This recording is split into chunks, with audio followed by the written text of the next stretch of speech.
प्रभु राम देव भगवान अल्लाह खुदा ईश आदि नाम एक ही शक्ति के हैं।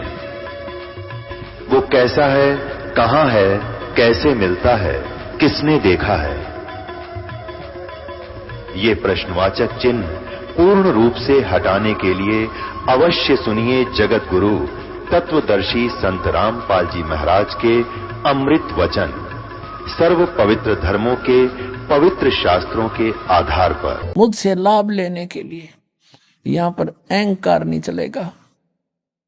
कभी यो मन पापी अभिमान करने की चेष्टा करे तो याद रखे हमारे भगवान भी किस तरह रहा करते थे। कोई दानक है, कोई ढेड़ के, कोई दुलाह के, कोई बुंडा के, कोई गुंडा के है, लेकिन सबकी सहन करते हुए अपने उद्देश्य को पूरा कर रहे थे। आप जी ने भी ऐसे ही करना है। कहते हैं मान अमान करो क्यों ना कोई, मम संत शरण और जगत जान छोई।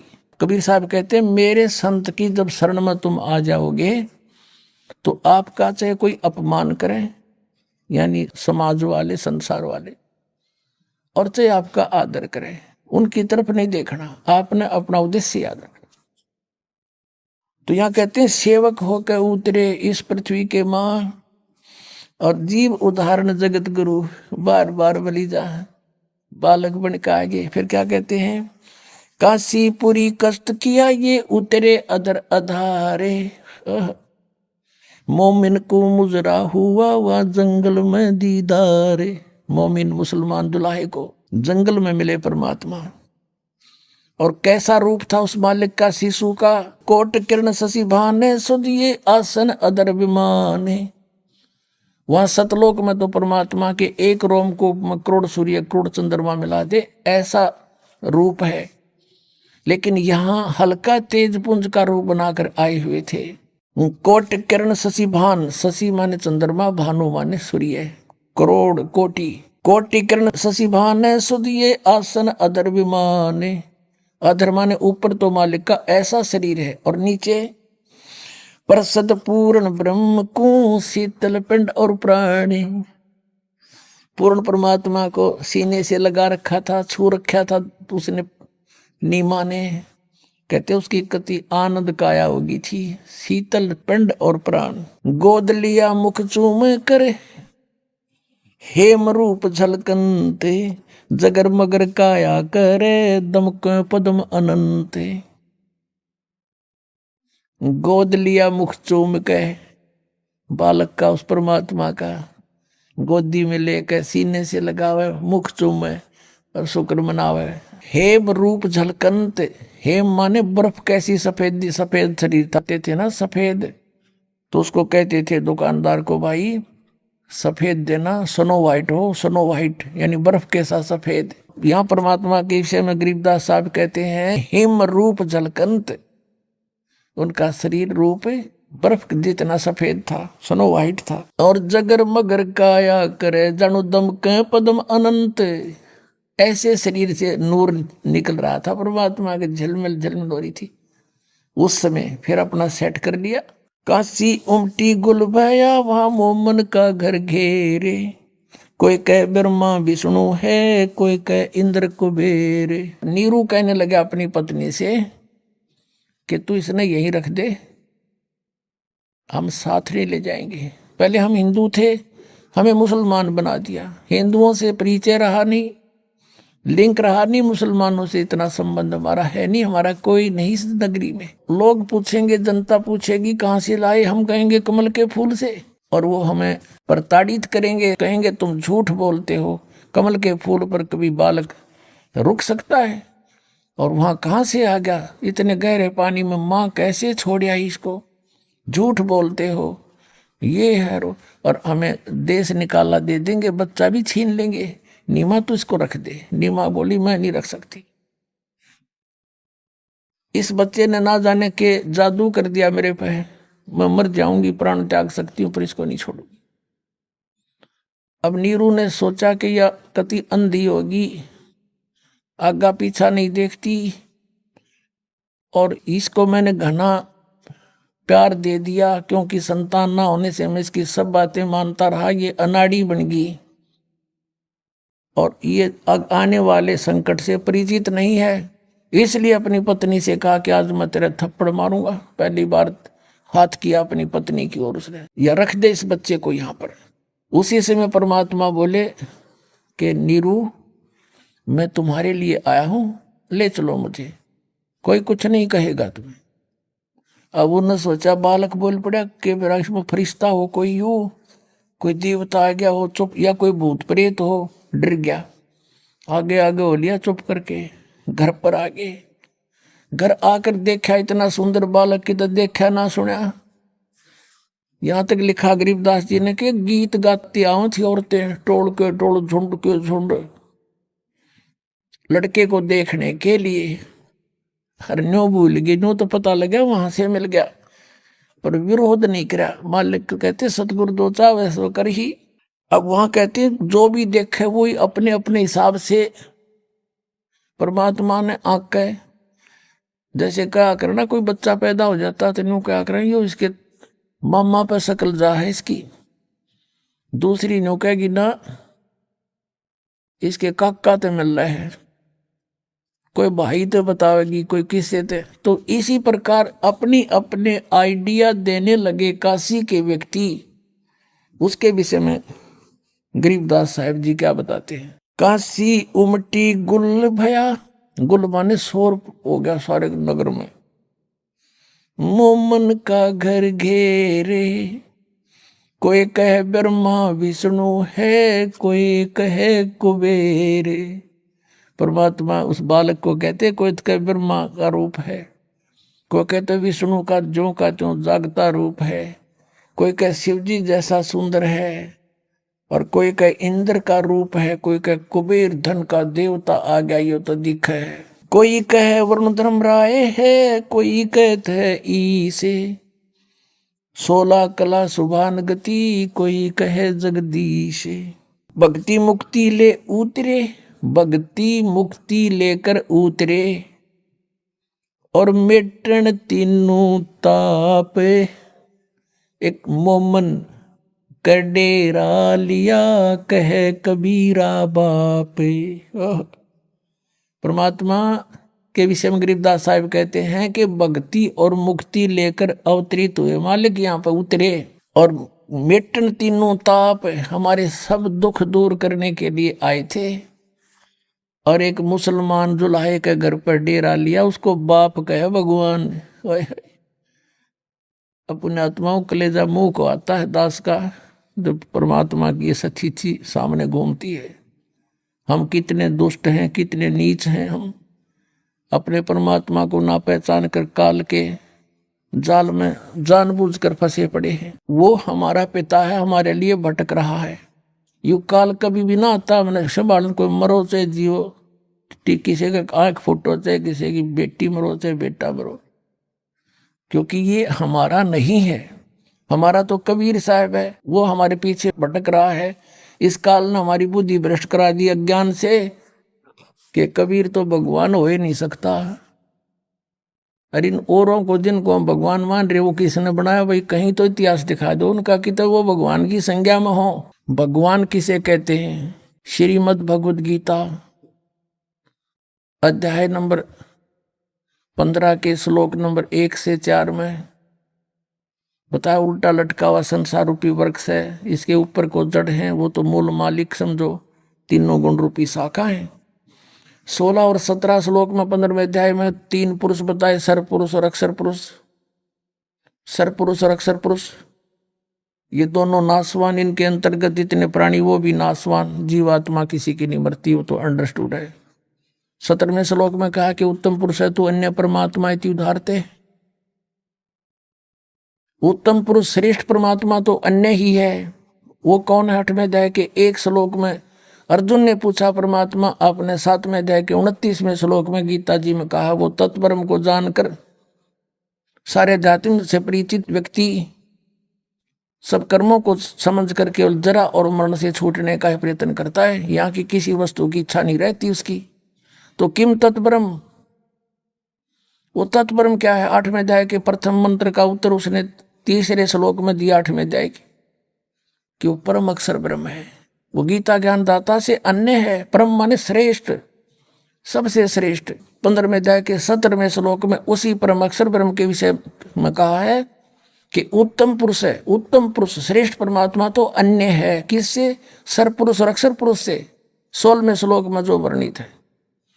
और वही परमात्मा कहता है, परमात्मा जो श्रेष्ठ भगवान, जो किसी को दुख नहीं दे केवल सुख दे, उसको भगवान कहते हैं, स्वामी कहते हैं। नु तो कसाई भी स्वामी है अपने बकरियां का, पर वो सुखदाई नहीं है। तो इस प्रकार ये काल हमारा स्वामी बना हुआ है और हमें बकरे समझ रहा है। ये हम इसको स्वामी मान रहे हैं, प्रभु मान रहे हैं अपना। हमारा स्वामी तो सतलोक में है और वो यहाँ हमारे लिए भटक रहा है, आता है। वो परमात्मा है, वो दुख नहीं देता किसी को। अब यहाँ के भगवानों को आप देख ले, कपिल ऋषि ये यहाँ के 24 अवतारों में से एक है, कपिल भगवान। और सगड़ राजा के 60,000 पुत्र थे। वो अपना पृथ्वी पर किसी ने बता दिया वो यज्ञ करें थे, किसी ने बता दिया कि एक तालाब बनवा दे, एक बगीची बनवा दे, एक कुआं बनवा दे, तो उसको एक अश्वमेध यज्ञ जितना पुण्य होता है। तो उनका ऐसी शरण उठी, 60,000 थे, लाग गए सारी पृथ्वी में खड़े खोदन। पृथ्वी गई विष्णु भगवान के पास और उससे कहा कि भगवान मैं तो जिलावतन कर दी। और किसने कर दी कि 60,000 सगड़ के पुत्र हैं, सारी खोद गिरी उन्नतम है। तो विष्णु भगवान बोला जाओ मैं करता हूँ व्यवस्था इसकी। वो वापस आ गई। एक देवी है, प्रत्येक ग्रह के, प्रत्येक पृथ्वी की, सब समुद्र के अलग अलग इन्होंने देवता डिस्ट्रीब्यूट कर रखे। तो पृथ्वी देवी वहां गई। उधर से एक विष्णु ने क्या किया कि इंद्र को कहा कि तेरी गद्दी खतरे में है और 60,000 सगड़ के पुत्र हैं, वो ऐसे ऐसे यज्ञ कर रहे हैं। अब तू देख ले, जब उनकी यज्ञ पूरी होगी तो तेरी गद्दी छीन कर उनको देनी पड़ेगी। अब वो क्या करते थे, उन्होंने घोड़ा रखा हुआ था। उस घोड़े के गले में पंपलेट टांग रखा था कि हमारे मार्ग में जो बाधा करे युद्ध के लिए तैयार हो जा, हमने को रोक कर नहीं। अब वो श्याम ने सारा दिन खोद पाट के थक कर सो गए, वो घोड़ा बन रहा था। अब इंद्र ने भेजे अपने दूत, वो घोड़े को खोल के और कपिल मुनि की जांग का बांधा। वो तपस्या करे था, काफी वर्षों से बैठा था और उसकी आंखों की पलक भी जमीन पर टिकी हुई थी। अब वो ध्यान मग्न था, उसकी जांग का घोड़ा बांधा। अब उस घोड़े की तलाश करी, वह किसी ने पकड़ लिया। सुबह उठे जब वो सारा लापड़दा चल पड़ा, घोड़े की पेड़ देखता देखता ऋषि के बांध रखा जांग के, क्योंकि बिना खाए पिए शरीर सूख के, जैसे इस वट वृक्ष की पीपल की जड़ दिखा कर माटी तो बाहर नारी नारी ऐसे वो टांग हो रही थी, उनमें रस्सा बांध आई। अब इन्होंने जाकर क्या किया कि उसके आंखों में भाले ला दिए, भाले नोकीले, वो भाले एरो। नो सोच के कि यू चोर हमारे घोड़े ने बांधे बैठा, देख उसके भाले चबो दिए दोनों तरफ से और कहा उठो पाखंडी, खड़ा हो युद्ध कर हमारे साथ। अब उसका ऋषि का हुआ दर्द कसूता न क्यों, हमने जोर तो हमारे गच दे ही। और वो एकदम क्रोध हुआ, उसने ऐसे वो उठा दी पलक, वो तो एटम बम बना बैठा था, न्यों कर दी। वो सारे 60,000 के 60,000 जल गए, अग्निबाण छूटे उसकी आंखें थे। 60,000 मार डाले उस कपिल मुनि ने, उनके भगवान ने। और कपिल भगवान के इसने श्री कृष्ण जी का इतिहास देख ले, कितने मारे। श्री राम का इतिहास देख ले, और इस परमात्मा का इतिहास देख लो। जब कीड़ी बीमारी होता है, कितना जुल्म ढाए परमात्मा के, कभी किसी को बद्दुआ नहीं दी मालिक ने। अब इसको पता किसने मारूं, सब मेरे ही तो हैं, अपने के मारे जाकर किसी पे। अब आपने ऋग्वेद में पढ़ा, वो सहनशील है, वो कबीर देव सहनशील है। परमात्मा वही है सहनशील, देख लो इतिहास किसी के आज तक। तो वो परमात्मा इति उदारता है, वो परमात्मा भगवान कहता है ये हमारे परमात्मा है, हमारे भगवान है, हमारे लिए भटक रहे हैं, ये सुख सुख देते हैं, दुख नहीं देते। सतलोक में जब चले जाएंगे वहां दुख नाम की वस्तु नहीं है। अब 25 दिन के हो गए परमात्मा, ना दूध पीवे ना अन्न खावे, दूध न पीवे न अन्न भखे, नहीं पालने झूलंत। माँ ही पालने झूलंत, माँ ही यानी पालने में झूलंत। अदर अमान ध्यान में वो कमल कला फूलंत। अब क्या बता रहे हैं कि ना दूध पीवे ना अन्न खावे, और शरीर ऐसे प्रोग्रेसिव था, ऐसे बढ़ रहा था जैसे कमल बढ़ा करे। कमल के फूल, कमल का पौधा किसी जल में तो होता ही हो, वहां कितना पानी चढ़ जा, एकदम पानी चाहे फ्लड टाइप भी आ जा, वो साथ के साथ ऊपर चढ़ता चला जाता है, इतना नीचे से इतना प्रोग्रेस कर जाता है। तो यहाँ लिखा कि कमल कला फूलंत, फल फूल तो ऐसे रहा था परमात्मा जैसे कमल रोज बढ़ा करे, लेकिन कुछ खा पी नहीं रहा था। तो उस मुंह बोली माता को चिंता बन गई और उसने भी अन्न पानी त्याग दिया। 25 दिन का जब हुआ, 1-2 दिन पहले उसने भी अन्न पानी त्याग दिया माई ने कि हे भगवान अब ये लड़का मरेगा, हे शंकर भगवान इसे अच्छा ना देते तो सब्र हो जाता रो पीट के, अब साथ में मरूंगी, मैं जी नहीं सकती, इस दुख को सह नहीं कर सकती। अब परमात्मा ने सोचा बुढ़िया मरेगी, शिव जी को प्रेरणा करी, कहते करे करावे साइया मन में लहर उठा, और दादू सिरदर जीव के आप बगल हो जा। शिव जी का प्रेरणा कर दी, रिमोट दाब दिया, उसने देखा कौन रो रहा है तुझे याद करके, ना तो दुनिया रोए है। वो प्रेरणा मालिक की साधु रूप बनाकर आए मिनटों में यहाँ पर, और पूछा माई क्या बात है, क्यों रो रहे हो। माई ने कहा बाबा जी आप भी रो पड़ोगे, मेरे दुख न मत सुनो। शंकर भगवान ने कहा माई फिर भी कहते अपना दुख बता दे तो हल्का हो जाता है,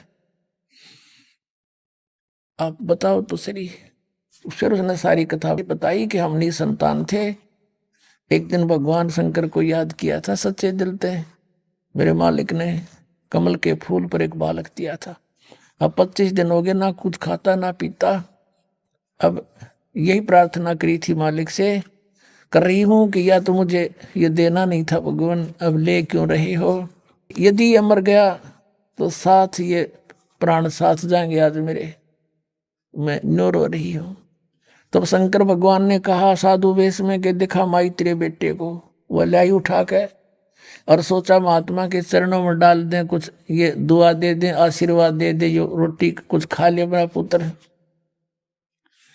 कबीर परमात्मा को नीचे डालना चाहा, चरणों में साधु रूप खड़े शिव जी के, वहां से माई के हाथ से उठा और शिव जी के सिर के बराबर पैरेलल हवा में सटेबल हो गया परमात्मा, छोटा सा बालक। और जब शिव जी ने ऐसे हाथ किया तो उसके हाथ में आ गया गोदी में, और कहते नजर नजर से मिल गई जब किया ईश प्रणाम।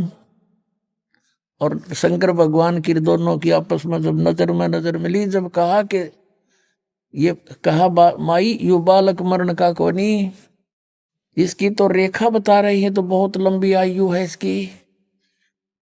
अब वह माई ने बोली बाबा जी ये सुख की सांत्वना का मेरे असर ना हो, अब मेरा तो मैं तो जब मानो जब ये दूध के मैं पी खा लेगा।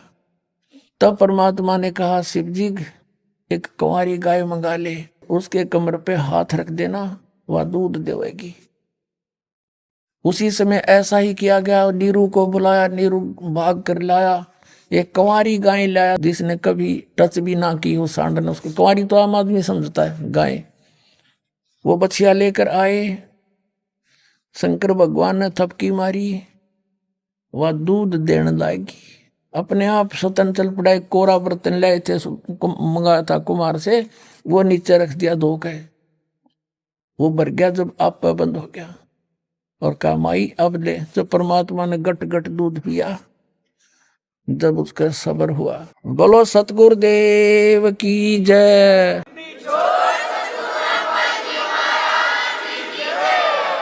गरीबदास जी ने क्या बताया है,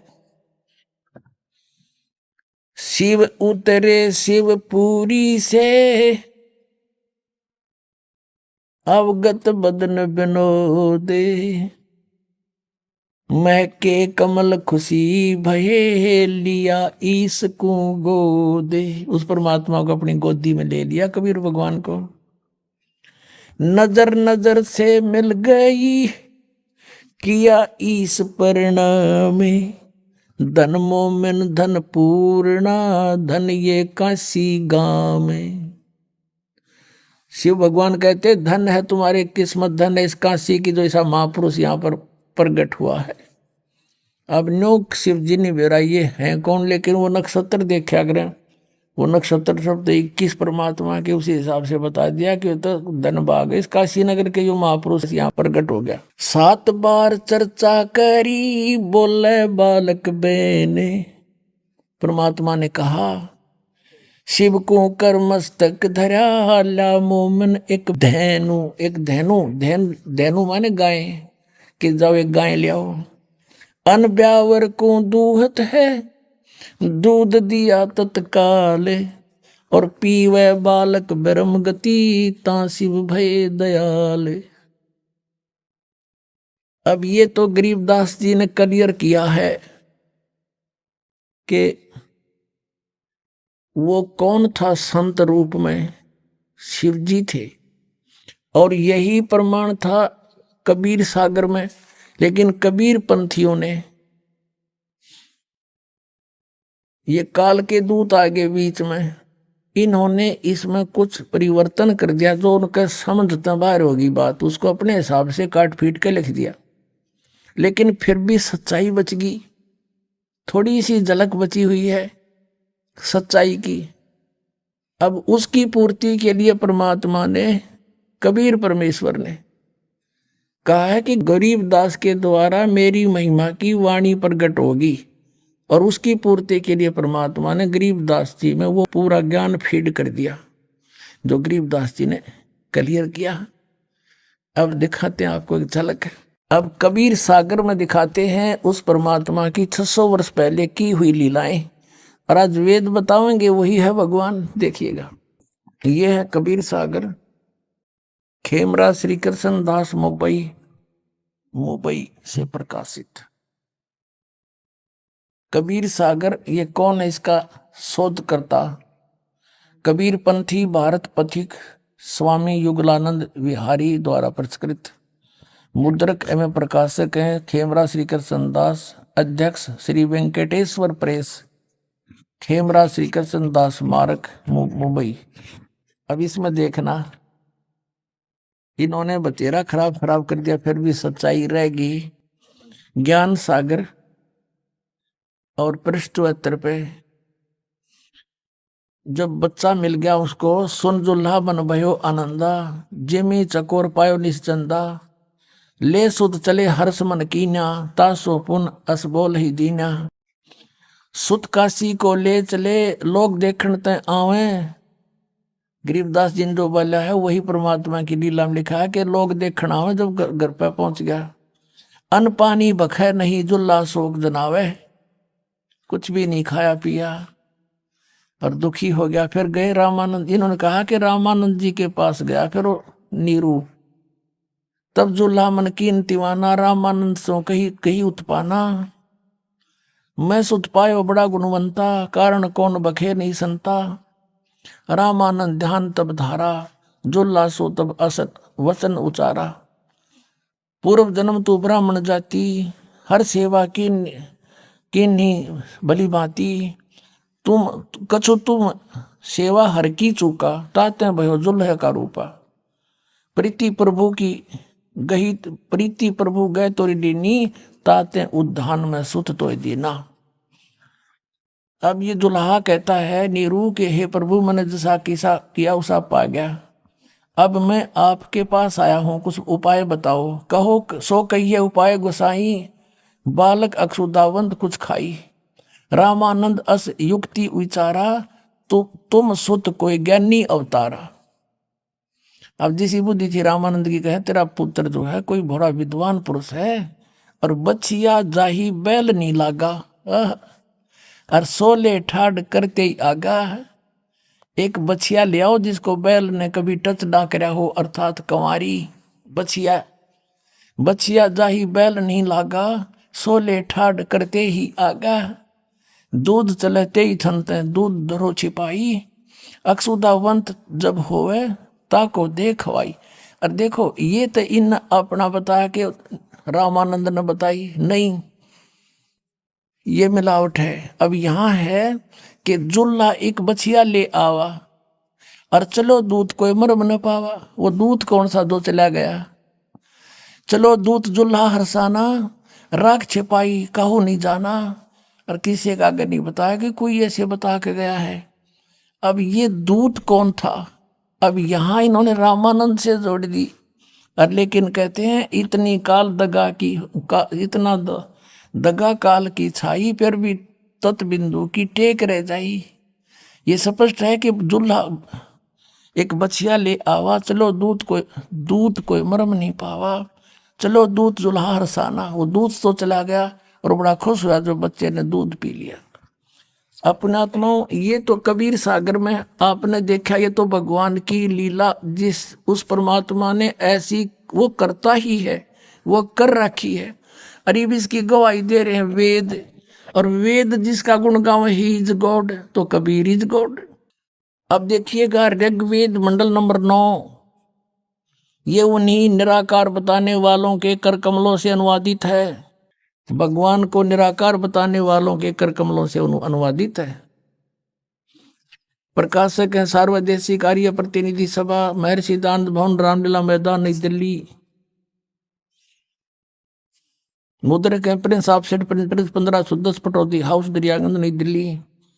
इसके मंडल नंबर 9 सूक्त नंबर 1 का मंत्र नंबर 8 और 9 में स्पष्ट करते हैं, आपके रूबरू कराते हैं। ऋग्वेद मंडल नंबर 9 सूक्त 1 और मंत्र 1। अब यहाँ से शुरू करते हैं। इस मंत्र में देखो, आप देखोगे परमात्मा के विषय में जानकारी है। ये सोम स्वभाव परमात्मा, इनकी थोड़ी चतुरता को भी ठीक हमने समझना है। अब दूसरे में ऋग्वेद मंडल नंबर 1 सूक्त 1 मंत्र 2, एक आपने पढ़ दिया, हे परमात्मा, यानी परमात्मा की जानकारी है। अब तीसरे मंत्र में हे परमात्मा, चौथे मंत्र में हे परमात्मा, पांचवें मंत्र में हे परमात्मा, और छठे मंत्र में ऋग्वेद मंडल नंबर 9 सूक्त 1 मंत्र 6 का हे परमात्मा।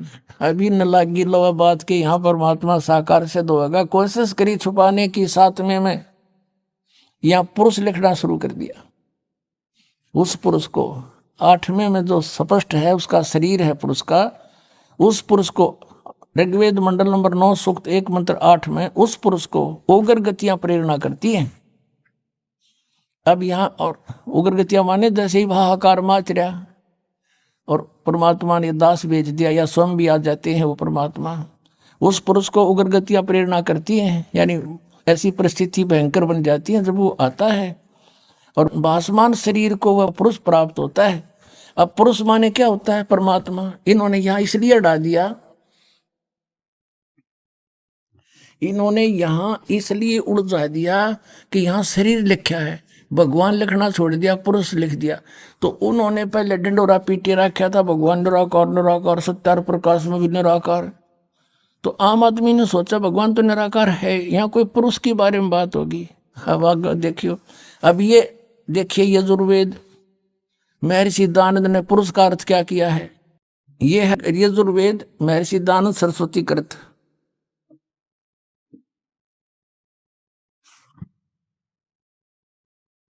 प्रकाशक है सर्वदेशिक आर्य प्रतिनिधि सभा, 2/5 महर्षि दानंद भवन, रामलीला मैदान, नई दिल्ली से दानंद सरस्वती कृत। और मुद्रक है Prince offset printers, 1510 Pataudi house, Daryaganj, नई दिल्ली से। अब इसके 40वें अध्याय का अंतिम मंत्र है, अंतिम अध्याय है 40वां। इसमें निर्णय दे रखा है, वेद ज्ञान भी वही ब्रह्म दे रहा है, गीता ज्ञान भी ब्रह्म ही दे रहा है। अब ये है 44वां अध्याय, 40वां अध्याय यजुर्वेद का, और यह 17वां मंत्र है। इसमें लिखा है कि हे मनुष्यों, ये काल ब्रह्म बोल रहा है वेद को, हे मनुष्यों, जिस ज्योत स्वरूप रक्षक मुझसे, ये जो स्वरूपी काल है, निरंजन है, अविनाशी यथार्थ कारण के आच्छादित मुख के तुल्य अंग का प्रकाश किया जाता है, जो वह प्राण व सूर्य मंडल में पुरुष माने पूर्ण परमात्मा है। वह तो परोक्ष रूप है, वो तो गुप्त है। पुरुष माने पूर्ण परमात्मा हो गया सिद्ध। अब हम फिर आते हैं इस ऋग्वेद में, देखिएगा वही ऋग्वेद मंडल नंबर 9 जो अभी आपको दिखाया था, ये यहां से प्रकाशित है और ये इसके मुद्रक हैं। ऋग्वेद मंडल नंबर 9 सूक्त नंबर 1 और मंत्र नंबर हम 8 पर आगे। यहाँ इन्होंने पुरुष लिखना शुरू कर दिया बात को उलझाने के लिए। तो उस पुरुष को, उस पूर्ण परमात्मा को, पुरुष माने हो गया पूर्ण परमात्मा, उग्र गतियां प्रेरणा करती हैं भासमान शरीर को। वह पुरुष व परमात्मा पूर्ण ब्रह्म प्राप्त होता है और जिसमें 3 प्रकार के दूसरों को वारण करने वाला मधुमेह शरीर मिलता है। अब देखो, अब यहां पर आते हैं ऋग्वेद मंडल नंबर 9 सूक्त 1 मंत्र 9 में उस, अब देखो 100 माने परमेश्वर होता है, 100 जगह लिख रखा है ना 100 माने परमात्मा। ये देखो 100 जगह 100 माने परमात्मा, लेकिन यहां ना लिखा, पुरुष लिख दिया। यह लिखना था उस पूर्ण परमात्मा को जो शिशु रूप में धारण करके शिशु रूप में आता है। सब अभी अधन्या धेनव, धेनु माने गौवे, अभी अधन्या माने पूर्ण रूप से कंवारी बिना दनाई। अधन्या कहते हैं बिना दनाई को, अधन्या जो कभी टच ना की हो सांड। अभी अधन्या पूर्ण रूप से बिना दनाई यानी कंवारी। अभी अधन्या माने कंवारी गौवे से तृप्त करती है उस शिशु रूप में प्राप्त परमात्मा को के परवरिश की लीला। ये समझ लो अभी अधन्या पूर्ण रूप से यानी कंवारी गौवे उसको तृप्त करती है। उसकी परवरिश की लीला कंवारी गायों द्वारा होती है। अपने आत्मा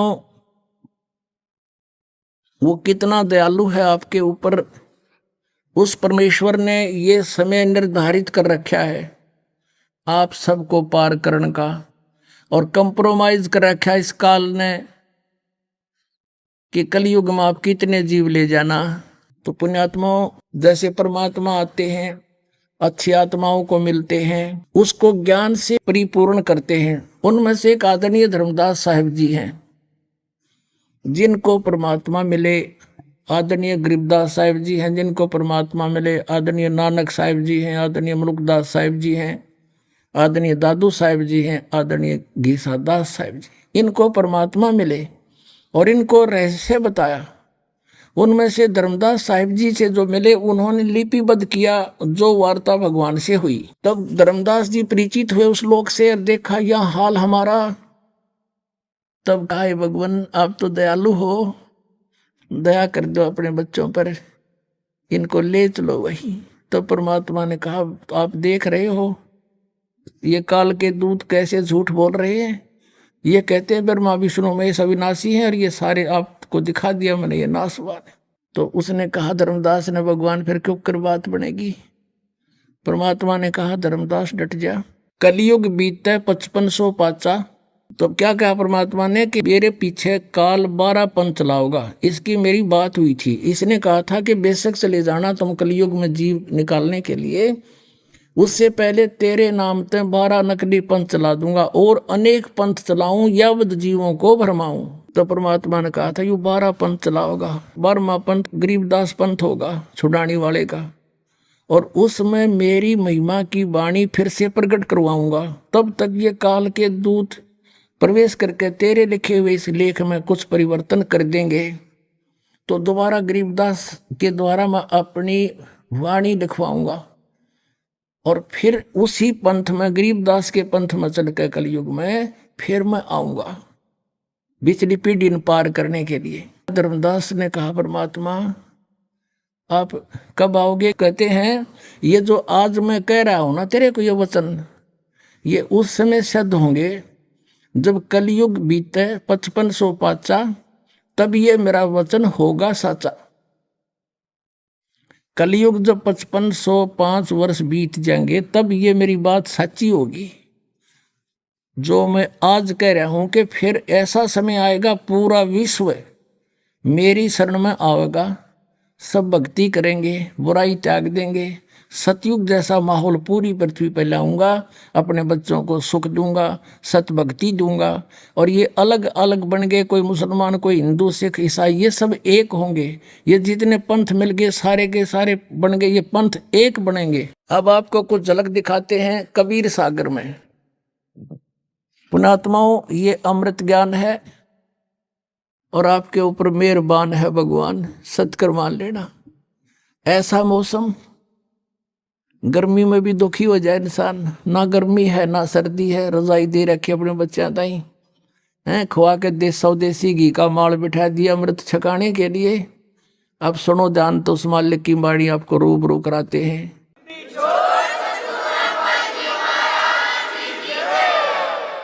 पहले तो हम दिखाते हैं वर्तमान में इस शिवदयाल जी के द्वारा चलाए हुए राधा स्वामी पंथ से अलग बना हुआ एक पंथ जय गुरुदेव मथुरा में। वो एक पुण्यकर्मी प्राणी है, तुलसीदास साहेब उनका नाम है, जो वर्तमान में मुखिया है, प्रवर्तक है, गद्दी पर बैठा है जय गुरुदेव पंथ मथुरा में। वो सन 1954 से पहले से सत्संग करता हुआ आ रहा है, आज तक जीवित है वो। ये पुण्यकर्मी प्राणी थे, पूर्व जन्म में कभी परमात्मा के साथ रहे थे इस युग में, और ये भक्ति खूब दृढ़ हुई, पार हुए नहीं, फिर काल के मिल फंस गए। अब इनको नचा रहा है, दुरुपयोग कर रहा है, और अपने परमात्मा के बच्चों को मिसगाइड करने के लिए इनका प्रयोग कर रहा है।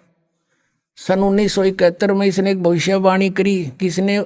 जय गुरुदेव पंथ के मुखिया श्री तुलसीदास साहिब ने, जो वर्तमान में गद्दी पर बैठा है।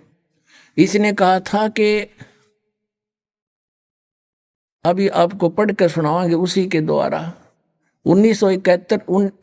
28 अगस्त 1971 में इसने एक स्टेटमेंट दी सत्संग में कि एक महापुरुष का जन्म एक छोटे से गांव में हो चुका है और वो पूरे विश्व में शांति लावेगा।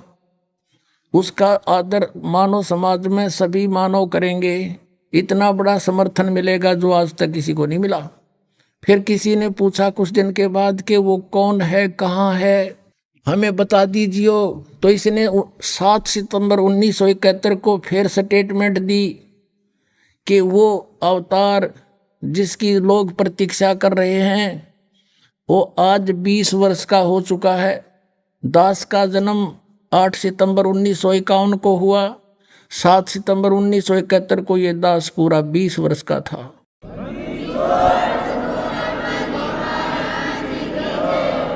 पढ़ते हैं उनकी ही पुस्तक में लिखी हुई उनके वचन, देखिएगा। पुस्तक है जय गुरुदेव की अमर वाणी भाग 2, जय गुरुदेव की अमर वाणी भाग 2। अब ये देखो, एक मंदिर का लटकटवा दिया, क्या काम होगा इसके मेरे पास है।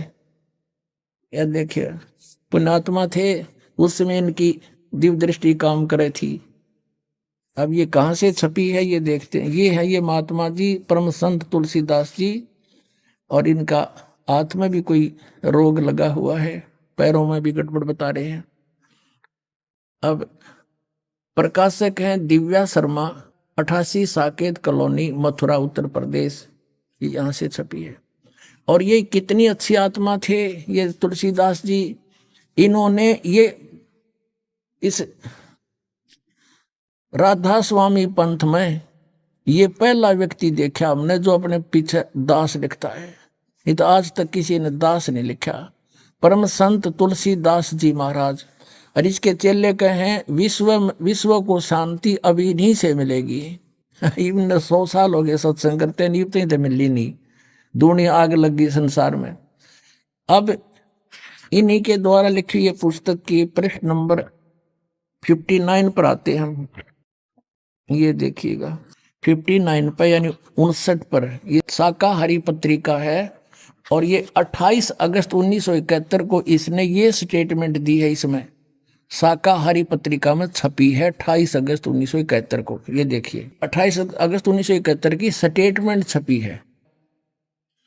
महापुरुष का जन्म भारतवर्ष के एक छोटे से गांव में हो चुका है। कब? ये 28 अगस्त 1971 को ये कह रहा है, वो उसका जन्म हो लिया, वो जन्म हो चुका है।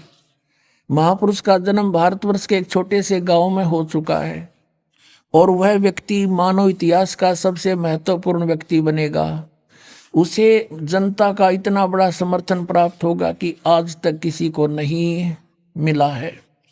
वह महापुरुष नए सिरे से विधान को बनाएगा और वह विश्व के संपूर्ण देशों पर लागू होगा। उसका एक झंडा होगा, उसकी एक भाषा होगी।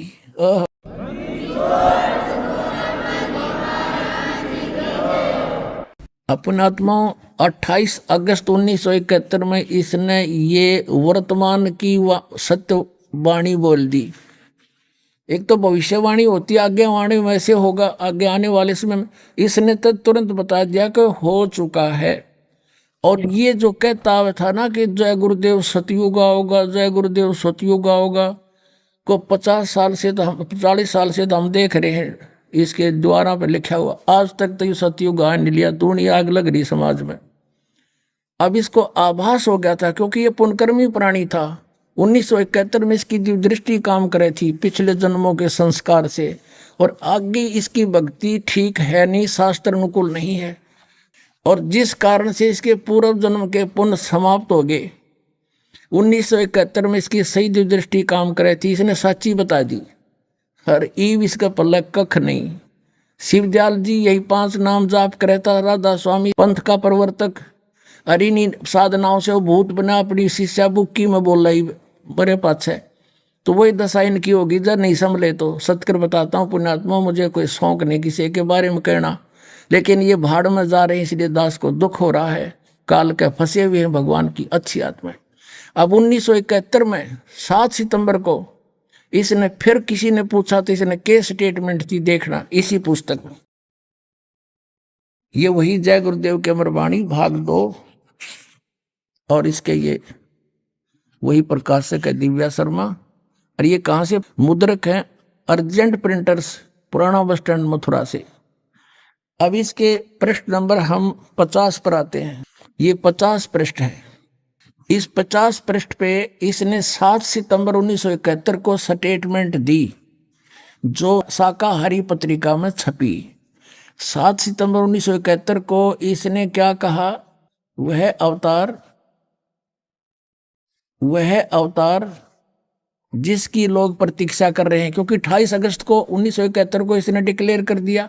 फिर लोग पूछने लगे तो ये कहने लगा जिसकी लोग प्रतीक्षा कर रहे हैं वह अवतार, जिसकी लोग प्रतीक्षा कर रहे हैं वह 20 वर्ष का हो चुका है। 7 सितंबर 1971 को दास का जन्म है 8 सितंबर 1951 को। 7 सितंबर 1971 को दास पूरा 20 वर्ष का था।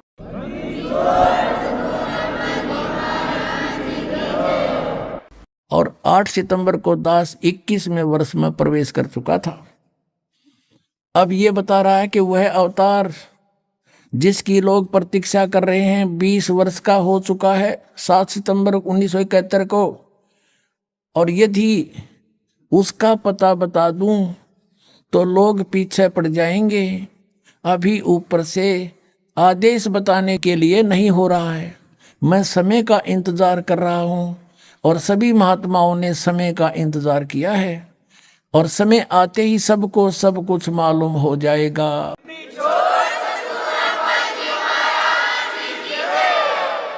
अपनात्माओं, ये तो है इन महापुरुषों की दिव्य दृष्टि।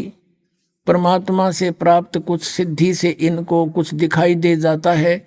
और ये 1971 में इसकी दिव्य दृष्टि सही काम कर रही थी, क्योंकि इसके पुण्य अभी शेष थे, बैटरी डाउन हुई नहीं थी। अब इसके आगे चार्जर था नहीं इस महापुरुष का, यानी सतभक्ति थी नहीं। ये 5 नाम काल के जपे जिसे राधा स्वामी पंथ का प्रवर्तक शिवदयाल जी भूत बिना बुक्की में बोले, यह दशाई भी इनकी होगी। अब इसके पास खक नहीं बचा है। यदि आज इसकी दिव्य दृष्टि काम करती होती, यूं कह देता जाओ भाई बरवाला मालिया, वो संत रामपाल है उसका नाम।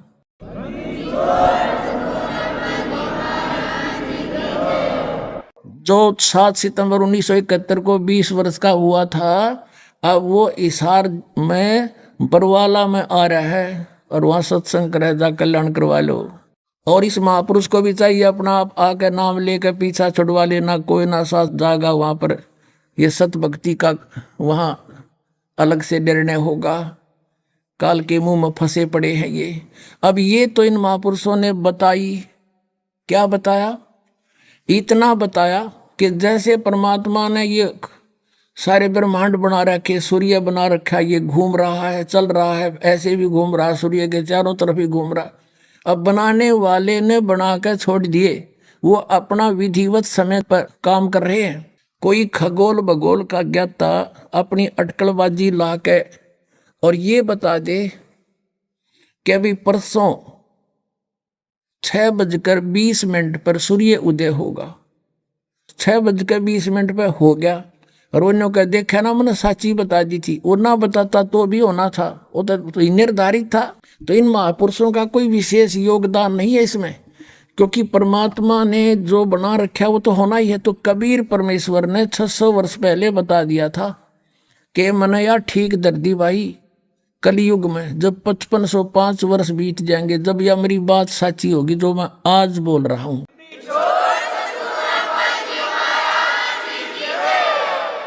आइए अब हम उन श्रद्धालुओं के अनुभव जानते हैं जो जगत गुरु तत्वदर्शी संत रामपाल जी महाराज जी से दीक्षा प्राप्त कर चुके हैं तथा उनके द्वारा बताए गए भक्ति मार्ग पर चल रहे हैं। नमस्कार सर। नमस्कार जी। सर क्या नाम है आपका? मेरा नाम वरुण गढ़ है। वरुण जी आप कहाँ से हैं? मैं रहने वाला यमुनानगर, जिला यमुनानगर, हरियाणा से हूँ। वरुण जी आप अपने अनुभव बताने के लिए हमारे चैनल पर आज आए हैं, तो हम जानना चाहेंगे कि आपके गुरुजी का क्या नाम है? मेरे गुरुजी का नाम संत रामपाल जी महाराज है। जैसे कि आपने बताया कि आपके गुरुजी का नाम संत रामपाल जी महाराज है, तो संत रामपाल जी महाराज से नाम दीक्षा आपने कब ली? मैंने संत रामपाल जी महाराज जी से दीक्षा 17 अक्टूबर 2016 में ली। वरुण जी आपने क्या क्या भक्ति साधनाएं की हैं, कृपया हमारे दर्शकों को बताएं। मेरी माताजी अनंतपुर में गुरु हैं, उनसे जुड़ी हुई थी। तो मैं जब छोटा था तो उनके साथ वहाँ जाता था। तो उन्होंने ओपन हॉल में सोहम का नाम दिया था। तो मैंने तो ज़्यादा उनका सोहम मंत्र नहीं जपा, बट मुझे सोहम का नाम दिया गया था। और मेरे पिताजी जो है यमुनानगर में जंगला वाले माताजी हैं, उनसे जुड़े हुए थे। और मेरे दादाजी जो हैं वो राधा स्वामी थे, तो राधा स्वामी जी से जुड़े हुए थे और मैं उनको सत्संग में लेके जाता था और वहाँ सत्संग भी सुनता था। इसके अलावा मैं जो पारंपरिक पूजा होती है, मंदिर जाना या गुरुद्वारे जाना, मैं गुरुद्वारे भी जाता था। मुझे गुरुद्वारे जाना अच्छा लगता था छोटे होते हुए, यही पूजा करता था बस। सर जैसे कि आपने बताया कि आप विभिन्न तरह की पूजाएं या भक्ति साधनाएं करते थे, तो फिर संत रामपाल जी महाराज जी की शरण में आने का क्या कारण बना? आपको क्यों लगा कि अब गुरु बनाना चाहिए? भक्ति तो आप कर ही रहे थे। जैसे मेरे दादाजी ने नाम दीक्षा ले रखी थी, मेरी मम्मी ने ले रखी थी, मेरे पिताजी ने ले रखी थी, तो मेरा भी मन था कि मैं गुरु बनाऊं। पर किसको बनाऊं मुझे थोड़ा समझ नहीं आ रहा था, मैं किसको गुरु बनाऊं। तो पहले मैं राधा स्वामी जी की तरफ भी जा रहा था। मैंने 2 सत्संग भी सुने उनके, क्योंकि 3 सत्संग सुनने होते हैं तब जाके उनकी नाम दीक्षा मिलती है। तो मैं 2 सत्संग भी सुन चुका था, क्योंकि मेरे दादाजी राधा स्वामी से जुड़े हुए थे, तो मैं भी उस तरफ जा रहा था। मगर मेरे मामा जी 30 साल से अनंतपुर वाले गुरुजी से जुड़े हुए थे, पर टीवी पर संत रामपाल जी महाराज जी का सत्संग सुनते थे। तो मुझे कहते थे कि संत रामपाल जी महाराज जी की पुस्तक थी ज्ञान गंगा, वो लेके आई हो, क्योंकि वो सत्संग सुनते थे। तो मुझे कहते थे तू वहाँ से लेके आई हो, मुझे दियो। पर मैं किसी कारणवश नहीं ला पाया। पर उसके बाद मेरा ट्रांसफ़र दिल्ली हो गया और मैं मामा जी के घर रहने लगा। तो वो मुझे कहते थे कि मुझे हिसार बरवाला लेके चल। ये 2014 की बात है। तो मैं उनके साथ रहता था, तो शर्मा शर्मी में मैं कहा चलो जी ले चलते हैं आपको। तो उनको मैं कार में बरवाला लेके गया। तो वहाँ उन्होंने नाम दीक्षा ली। जो 30 साल से अनंतपुर से जुड़े हुए थे, उन्होंने उसी दिन वहाँ जाके वो छोड़ दिया और संत रामपाल जी महाराज जी से नाम दीक्षा ली। फिर 2016 में मैं उनका सत्संग सुन रहा था, संत रामपाल जी महाराज जी का सत्संग मैंने देखा, संत रामपाल जी महाराज जी का, जिसमें गुरु नानक देव जी का प्रकरण चल रहा था। और 2016 अक्टूबर में मैंने उनसे नाम दीक्षा ले ली, संत रामपाल जी महाराज जी से। सर, जैसे कि आपने बताया कि आपने संत रामपाल जी महाराज के ज्ञान को सुन के संत रामपाल जी महाराज से नाम दीक्षा ले ली, क्या आपको कोई लाभ भी मिले संत रामपाल जी महाराज जी से नाम दीक्षा लेने के बाद? मुझे और मेरे परिवार वालों को बहुत लाभ मिले हैं। सबसे पहले लाभ तो मैं कहूँगा कि मैं यहाँ खड़ा हूँ, जिंदा खड़ा हूँ, इंटरव्यू दे रहा हूँ आपके सामने, तो वो भी संत रामपाल जी महाराज की वजह से है, नहीं तो मैं आज जिंदा ना होता। जो मेरे कॉम्पिटिटर्स थे वो मेरे से आगे निकलना चाहते थे, तो इसलिए मुझे वो अपने रास्ते से हटाना चाहते थे, तो इसलिए उन्होंने बहुत परेशान करने की, मानसिक तौर से परेशान करने के लिए मुझे चाय में, पानी में स्ट्रेस की दवाई देने लग गए। उसका मुझे पता ऐसे चला कि स्मार्ट वॉच होती है आजकल, तो वो उसमें जो चेक करते हैं, स्ट्रेस चेक करते हैं, तो उनका हरा आता था और मेरा लाल आता था, पर मुझे उससे कुछ परेशानी नहीं होती थी। उन्होंने मुझे चाय में जहर भी डाल के दिया। तो इसका मुझे ऐसे पता चला कि जब मेरे से बात करते थे वो कि भाई देखो हम साइनाइड दे देंगे तेरे को, हम तेरी किडनियाँ ऐसी जहर देंगे तेरी दोनों किडनियाँ फेल हो जाएंगी। तो जब वो देते थे किसी चीज़ में डाल के, तो मेरे को जैसे मिर्च का गुण है कि तीखा, वैसे ही जब जहर वो मैं खाया तो मेरी दोनों किडनियों में दर्द होने लग गया। तो उसके बाद मैंने गुरुजी से प्रार्थना करी कि गुरुजी आप ही मुझे बचा सकते हैं, और मैं जो गुरुजी नाम दीक्षा दी है, जो उन्होंने मंत्र दिया, मैं वो मंत्र जाप करने लगा और वो कुछ ही पल में मेरा दर्द ठीक हो गया। इसके अलावा मेरा भाई जिसको जॉन्डिस हो गया था, मेरे पास रिपोर्ट भी है। जॉन्डिस उसका इतना बढ़ गया था कि जो डॉक्टर चड्डा हैं यमुनानगर में, उन्होंने उसको चंडीगढ़ रेफ़र कर दिया था कि चंडीगढ़ जाकर पीजीआई में दिखाइए आप। जॉन्डिस में ब्लूबिन होता है, वो 26 पहुंच गया था, जो नॉर्मली 0.1 to 1 होना चाहिए, जिससे उनके लीवर और किडनियों पे भी इफ़ेक्ट आ जाता और वो फेल हो सकते थे। इसलिए उन्होंने इलाज करने से मना कर दिया और उनको पीजीआई ले जाने के लिए बोला। तब हम घबरा गए और संत रामपाल जी महाराज जी से प्रार्थना लगाई। प्रार्थना का आदेश आया कि भगवान भली करेंगे। उसके बाद एक डॉक्टर मिला जो घर आके ही इलाज करने लग गया, और घर आके उनको जो ग्लूकोज चढ़ाया और दवाई लगाई, जिनसे मेरा भाई एक 15-20 दिन में ठीक हो गया और कोई प्रॉब्लम नहीं हुई। संत रामपाल जी महाराज जी की कृपा से वो बिल्कुल ठीक है। मेरी मदर इन लॉ को भी जो है बैकबोन में टीबी की शिकायत हो गई थी, तो यहाँ तक कि मैंने जो मेरे एक दोस्त है उसकी मम्मी को भी ये शिकायत टीबी की प्रॉब्लम थी, और उन्होंने ऑपरेशन भी कराया था, फिर भी उनकी रीढ़ की हड्डी जो बैकबोन है वो गल गई और वो मृत्यु को प्राप्त हो गई। तो हम भी बहुत डर गए थे, मगर उन्होंने संत रामपाल जी महाराज जी से दीक्षा ली और वो बिल्कुल ठीक हैं आज के समय में। मैं ऑफिस में पार्टीज़ में जाता था, तो पार्टी में जो ड्रिंक करते हैं थोड़ी बहुत, मैं वो ड्रिंक भी करता था, पर गुरुजी से नाम दीक्षा लेने के बाद वो मैंने बिल्कुल छोड़ दी थी। यहाँ आके वो हमें दिखा कि ऐसा भी हो सकता है, भगवान ऐसा भी कर सकता है। भगवान जो अंधे को आंख भी दे सकता है, कोढ़ियन को काया भी दे सकता है, भगवान के गुण हैं और ये कर सकता है भगवान। तो ये यहाँ पर आकर जो भक्ति है, सही भक्ति करने से थ्योरी और प्रैक्टिकल दोनों सेम हो गए। सर, आपने कही सही भक्ति करने से थ्योरी और प्रैक्टिकल सेम हो गए। सही भक्ति विधि से आपका क्या तात्पर्य है? सही भक्ति विधि जो वेदों में लिखी है, 5 यज्ञ बताए गए हैं, ज्ञान यज्ञ, प्रणाम यज्ञ, हवन यज्ञ, धर्म यज्ञ और ध्यान यज्ञ। ये 5 यज्ञ और मंत्र जाप जो पूर्ण परमात्मा का होना चाहिए, वो मंत्र जाप करने से और 5 यज्ञ करने से हमें भक्ति का फल मिलता है। सर, क्या काम करते हैं आप? I am a graduate in BTech, engineering graduate. I am working with an automobile, 2-व्हीलर ऑटोमोबाइल MNC। सर, आप एक बहुत ही एजुकेटेड पर्सन है, एक इंजीनियर हैं, तो सर गुरु बनाना क्यों ज़रूरी है? ऐसे भी तो हम भक्ति कर सकते हैं। मेरे दादाजी कहते थे गुरु बिना गति नहीं, तो गुरु के बिना गति नहीं हो सकती। और कबीर जी का भी दोहा है, रामकृष्ण से कौन बड़ा, तीनों भी गुरु कीन, 3 लोक के वो धनी, गुरु आगे अधीन। जब श्री राम जी आए, उन्होंने वशिष्ठ जी को गुरु बनाया, कृष्ण जी आए, उन्होंने दुर्वासा जी को अपना गुरु बनाया।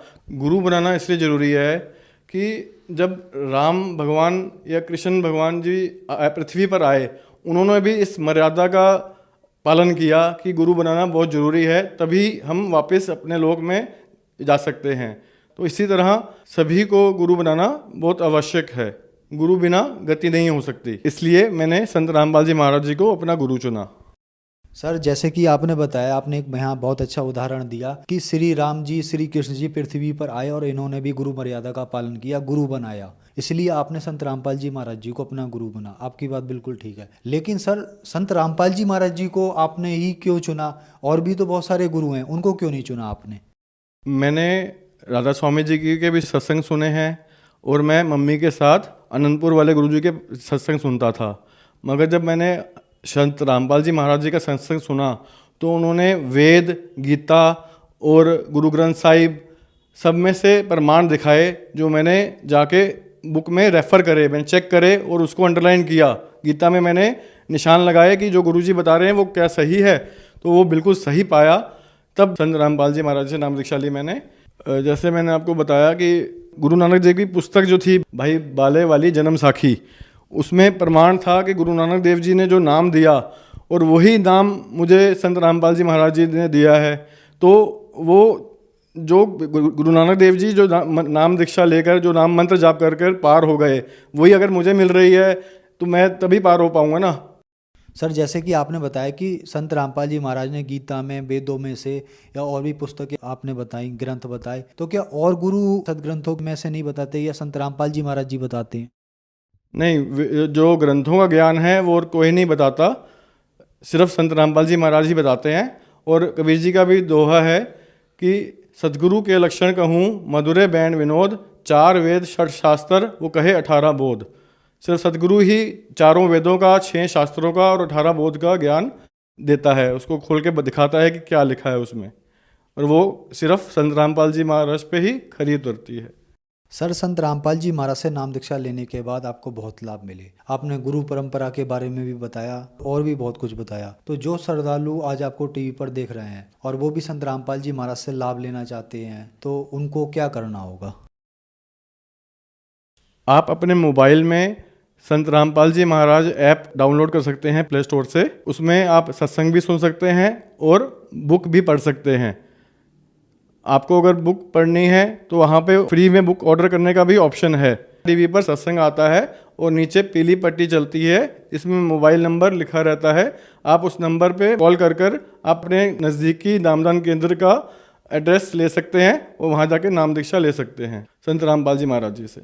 वरुण जी, हमारे चैनल पर अपने अनुभव बताने के लिए आपका बहुत बहुत धन्यवाद। सत साहिब।